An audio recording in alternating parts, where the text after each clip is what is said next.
Hello everyone, एक बार फिर से स्वागत है आपका मेरे यूट्यूब चैनल मोटिवेटिंग आवरसेल्व्स में। दोस्तों, आज का जो हमारा टॉपिक है वो ये है कि हाउ टू फेस फियर, यानी हम डर का सामना कैसे करें। तो आइए सबसे पहले समझते हैं कि यार ये डर होता क्या है। क्या ना, जब कोई भी काम हम करना चाहते हैं तो उससे पहले हमारे दिमाग में बहुत तरह की फीलिंग्स आती हैं कि यार पता नहीं ये पूरा होगा या नहीं होगा, जो हम काम करने जा रहे हैं उसका फ्यूचर में क्या फ़ायदा मिलेगा, क्या नुकसान हो जाएगा। तो यार देखिए, ऐसे लोगों को जो ये सोचते हैं कि हाँ फ्यूचर क्या होगा, फ्यूचर में ये चीज़ सक्सेसफुल होगी कि नहीं होगी, उनको मैं यही कहना चाहता हूँ कि आप एक अच्छा काम कर रहे हैं। अगर आप अपने डिसीजंस को लेकर के थोड़ा विचार मंथन करते हैं, आप सोचते हैं, तो ये अच्छी बात है। लेकिन अगर आप रेगुलरली उस चीज़ को सोचते रहते हैं, आपको कुछ करना है और उसके बारे में आप इतना सोच रहे हैं कि सोचने में ही सारा वक्त चला जा रहा है, तो आप लोग को बस एक ही चीज़ माइंड में रखना है कि यार अगर आपको लगता है कि आप भविष्य बता सकते हैं या आप फ्यूचर को प्रेडिक्ट कर सकते हैं, आपको लगता है कि आप फ्यूचर को बदल सकते हैं, तो फिर आप जो काम कर रहे हैं यार उसको छोड़ दीजिए और आप क्या कीजिए, आप भविष्यवाणी जो बोलते हैं ना लोग कि मैं भविष्यवाणी कर सकता हूँ, आप वो बन जाइए। क्योंकि फिर आपके पास कोई भी चीज़ की कमी हो, जो कि पैसे से हो, मटेरियलिस्टिक चीज़ हो, तो वो आपको पूरी हो जाएंगी। आप इमेजिन कीजिए कि आप भविष्य बता सकते हैं, तो पूरी दुनिया के लोग आपके पास आएंगे कि भैया मेरा भविष्य बता दो या मेरा भविष्य बदल दो, मैं खुद आ जाऊंगा। लेकिन अगर आप ऐसा नहीं कर सकते, अगर आपको लगता है कि आप भविष्य नहीं बता सकते या आप भविष्य नहीं बदल सकते, तो आप सिर्फ वही कीजिए जो ईश्वर ने हमें सबको करने को कहा है। श्री कृष्ण ने गीता में लिखा है कि कर्मण्येवाधिकारस्ते मा फलेषु कदाचन माँ कर्म फर हेतु भूर्मा ते संगोत्सव कर्मणि, यानी कि आप कर्म कीजिए, आप क्या कीजिए, आप काम कीजिए और फल की चिंता मत कीजिए। देखिए ये क्या है ना, ये भगवान का धरती जो है, ये भगवान की भूमि है।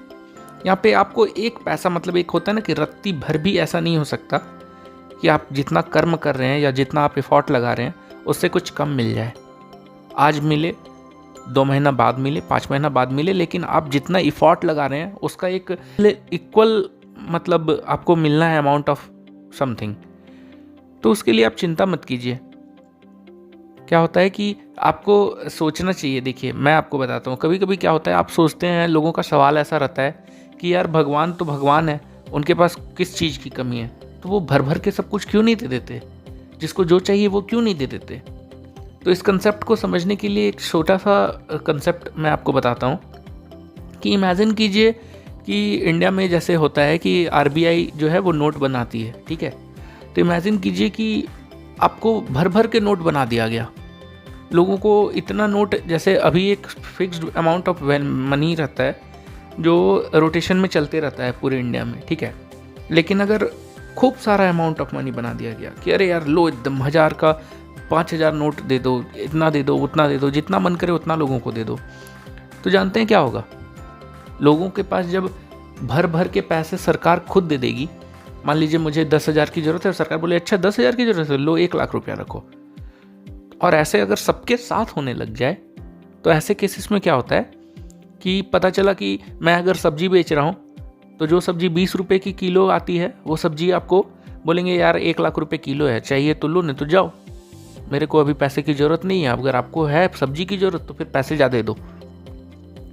तो यही होता है भगवान के साथ। अगर वो आपको ज़रूरत से ज़्यादा कोई चीज़ दे देंगे तो क्या होगा ना, आप उस चीज़ की फिर वैल्यू नहीं करने लगेंगे। आपको लगेगा कि यार इतनी आसानी से तो मिल जाती है, उतना क्यों दिमाग लगाना, उतनी क्यों मेहनत करना।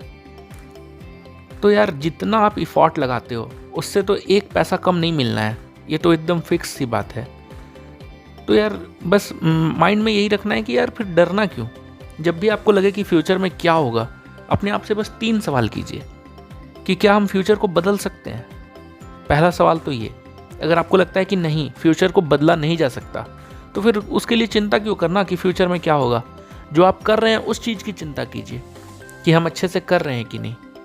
अगर आपको लगता है कि अच्छे से कर रहे हैं तो ऑफकोर्स नो डाउट आपको वो फ्यूचर में बेनिफिशियल ही होगा।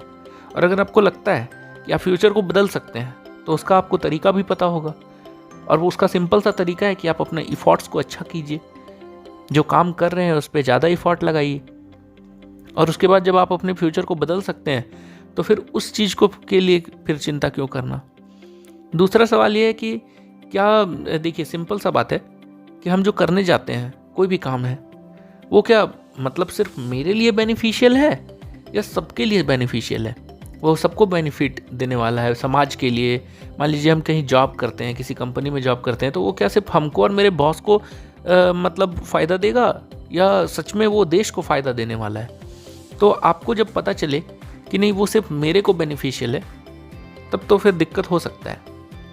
क्योंकि क्या है ना कि देखिए जब दुखों का पहाड़ टूटता है ना, और वो सिर्फ एक व्यक्ति पर टूटता है, तो व्यक्ति थोड़ा सा डगमगाता है, उसको लगता है कि पता नहीं मैं इस पहाड़ को ढकेल के ऊपर उठ पाऊंगा कि नहीं।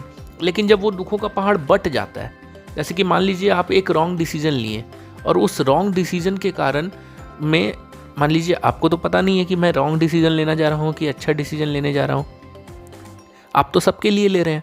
तो सबके लिए ले रहे हैं, तो अगर आपका डिसीजन रॉन्ग हुआ तो थोड़ा बट के वो रॉन्ग डिसीजन का इम्पैक्ट सबके ऊपर पड़ेगा। लेकिन अगर आप सोच के चलेंगे कि नहीं ये तो बहुत बड़ा मछली है, इसको सिर्फ मैं पकड़ूंगा, ये मेरे को फ़ायदा देगा, अगर ये आप मेरा रटोगे तो जब नुकसान होगा तो सिर्फ आपका होगा। तो ये चीज़ सोचना है कि आप सबके लिए बेनिफिशियल वाला काम कर रहे हैं कि सिर्फ अपने लिए कर रहे हैं। और तीसरा सवाल ये आपको करना है कि यार जो फ्यूचर में डिसीजन जो अभी हम ले रहे हैं, वो फ्यूचर में क्या कोई ज़्यादा इफ़ेक्ट करेगा क्या मेरे लाइफ को। जब आपको लगेगा कि ये मेरे लाइफ को अफेक्ट कर सकता है, तो शायद आपको ये भी पता चलेगा कि वो डिसीजन रॉन्ग है कि राइट है।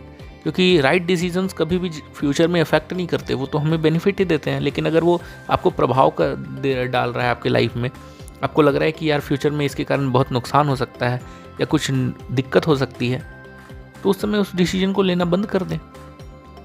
तो जैसे ही आप ये तीनों सवाल के जवाब आपको मिलेंगे ना, तब तक आपका डर भी खत्म हो जाएगा। क्योंकि डर क्या है, डर जो है ना वो मतलब हम लोग जब किसी चीज़ को जान नहीं पाते, हमको पता नहीं होता है कि यार इस सच में क्या होना है इसके साथ, तो वो डर में कन्वर्ट हो जाता है। जब क्लियर माइंड रहता है, क्लियर कंसेप्ट रहता है, हमें पता होता है कि एक्चुअली में इस चीज़ से क्या होने वाला है, तो वहाँ पे डर का कोई जगह ही नहीं होता। तो दोस्तों आज का ये वीडियो बस इतना ही। आशा करता हूँ कि आपको इस वीडियो से कुछ अच्छा सीखने को मिलेगा। Thank you, thanks a lot.